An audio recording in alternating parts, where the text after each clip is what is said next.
Tonight, we are joined by one of the country's top political analysts, Ms. Malou Tiquia, President of Publicus, to share with us insights of the incoming administration of President-elect Rodrigo Duterte. Good evening, ma'am, and welcome to NEWSLIFE. Good evening, Chairman. Kathy. Kathy, I'm sorry. All right. It has been said that the President-elect should be more circumspect. What is your reaction that he is advised to be more traditional in terms of his way of speech and his demeanor when facing the public? Well, right now what he's doing is really, he's still not the president because he has to take his oath of office by June 30. There are two things, Kathy, that you have to take into account. The president, the person of the president, and the presidency as the institution. Okay. Those are two things. By June 30, that will be fused into one. Mm-hmm. So there are traditions, there are activities representative of the presidency, the institution. Mm-hmm. And there is the candidate who became president, who is Mayor Duterte. Mm-hmm. So he cannot say that I will set aside tradition. Okay. Because that is the presidency. That is the sum total of all the presidents when we became an independent country. Mm-hmm. So traditions are very important when it comes to the presidency. Mm-hmm. So I hope he will not really be circumspect, but more of respecting the institution. Recently, when the Congress proclaimed them as winners, he did not attend. What is your reaction about this? That again is another sign.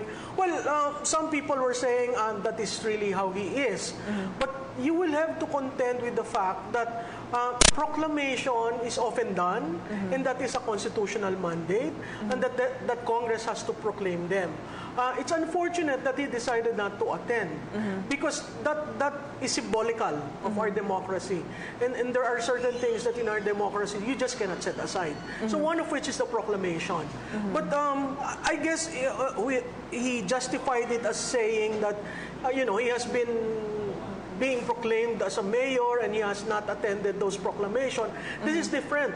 This is a national possession. And I guess the biggest adjustment that Mayor Duterte will have to do is really from being mayor of Davao to being president. That's a huge jump. Yes. It's the first time in our history where you have a mayor going directly to the presidency. And there are certain things that you will have to change. Because you are forced by the institution that you represent. In his past press conferences, are you seeing his national strategy slowly forming and sending a very important message across to the people? Well, you have to listen to the press conferences being done and the kind of questions that are being asked and the way he replied. Foremost for me was really to listen to the policy directives that are interspersed with several things.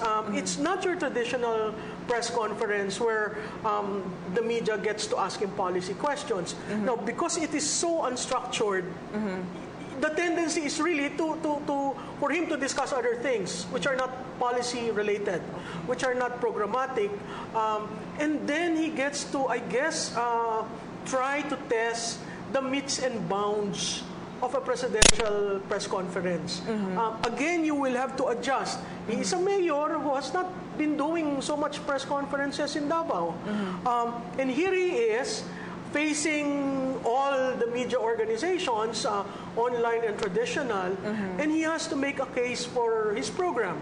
Again, you will have to trace back during the debate proper. He has not really revealed much. In the vernacular, we say it, hindi pa natatalupan. So he has not revealed much. He has not talked much of the details of his platform. So a lot of people are still asking, what are these? What will you do? Will you still stick to your timeline on the crime and the peace and order situation? And what is telling there, if you just listen to the 4 hours press conference scheduled at the wee hours of the morning, he said so many good things. For me as a citizen, the statement regarding frontline services, bakit ang tao kailangan pumila sa serbisyo ng gobyerno? Bakit kailangan ka magbayad para sa serbisyong yon? Bakit ang tagal bago makakuha ng serbisyo? Those are very telling signs that this is a person, yes, he is very local. Yes, it is just frontline services. But if you can imagine us receiving our licenses on time, our vehicle plates on time, the renewal of of passports will be really an experience that you can tell people, uy, iba na yung serbisyo dito sa atin. That is very telling. And if he can only do those kinds of changes in the first 3 to 6 months, then that is already victory for the people. Because now, frontline services must be delivered.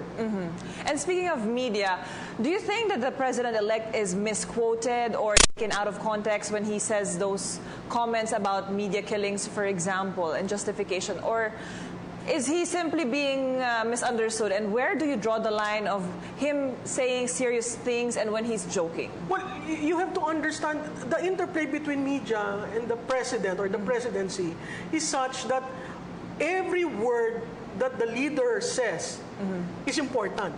It comes out as a directive from the president. Okay?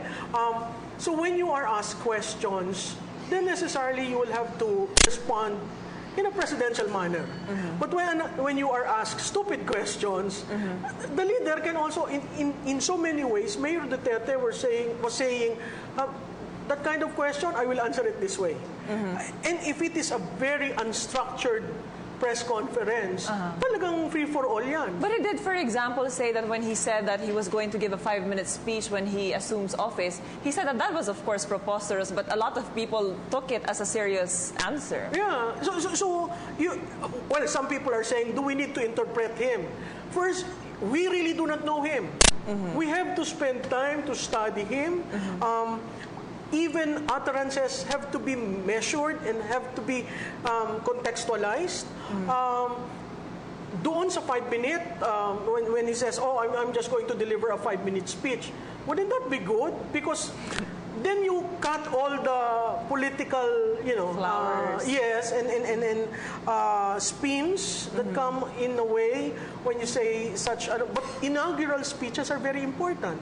It sets the tone for the president, and whether that is 3 minutes or 5 minutes, for so long as you set the tone for the country and you set the tone for the bureaucracy that this is how we're going to do in the next 6 months, then that is very important, regardless whether that is 3 minutes or 5 minutes. Now, what can you say about the quality of the cabinet members that he is appointing? Well, if you're a watcher of national politics, you'd say you'd probably say he has a very shallow bench because there are very good people, young people who can do the job adequately. But here you have to give it to the president that picking the cabinet is really picking the people he can work with. And trust. And trust, yeah. And there might be young, brilliant people, but probably in the way he sets up his team and in the way he would want to govern first in the next 6 months, he would need people whom he could trust and who are loyal and who can execute what he wants. The learning curve may be different, but these are individual people with their kind of expertise. What we need to see now is the team, the cohesion of those individual players that he has picked. Your experience with the past administrations, how can you assess the transition committees doing the transition from the Aquino government now to his government? Well, during the transition, there was no transition between President Arroyo and President Aquino. President Arroyo wanted to do the transition work, but President Aquino decided, no, we do not need the transition, we can set it up ourselves. Then after that, they thought, oh, we needed some, give us the manual, give us what has been done. Transition work is very important. It is the heart and soul of any incoming administration. You flub the transition work, you're going to have a rough 100 days. Transition is the starting point of governance. Campaigning is very easy, governing is very hard.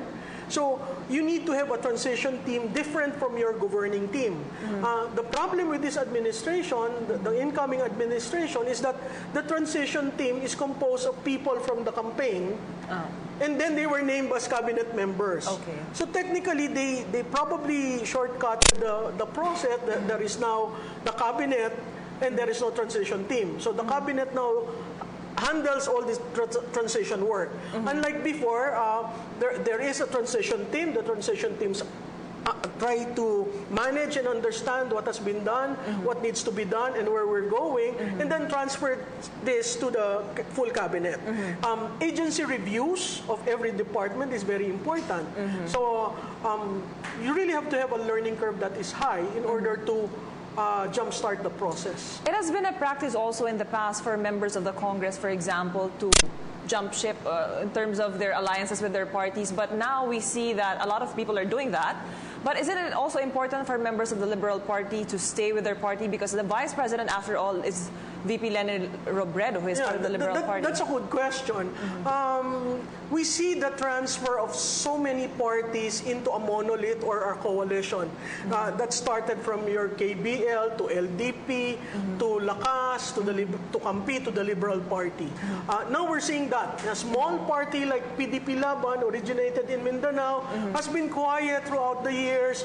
Used to be in the forefront of the fight against the dictatorship, is now the party. Okay, so what is the problem there? The problem there is we don't have party discipline. We don't have a law on turncoatism. So suddenly now you are a giant, you're a super majority, and rightfully so. You need to consolidate. But your question was, shouldn't the Liberal Party members remain, since your highest member is in the bureaucracy is the Vice President? Conventional wisdom would say yes, you should stay. But I guess you will have to look at the Vice President herself. Would she want to be to lead the party? Would she want to offer herself for 2022? People will gravitate to you if it is clear that the projection is for 2022. If your projection or really your political role is just to be Vice President until 2022, then certainly some members would try to look at other and join the bandwagon to be part of the administration. And finally, ma'am, President Rodrigo Duterte said that 16 million people voted for him, seeing how he is, with his words, his demeanor, etc. And he also said that there's going to be a metamorphosis. So what can we expect come June 30? Well, I don't expect much. I just hope that he respects the tradition of the institution of the presidency. You become president once you step into that limelight, and I hope he will be more, not really circumspect, but be more careful in the kind of words he utter, and I know he would do certain things the right way. Why? Because he's anti-establishment. He's someone from outside. People, this is the first time we're going to have a Mindanaoan for a president. So people who are from Metro Manila tend to use our own lenses in judging Mayor Duterte. Parati natin sinasabi, oh, he's just a mayor. You know, he's now president. Mindanao has the voice.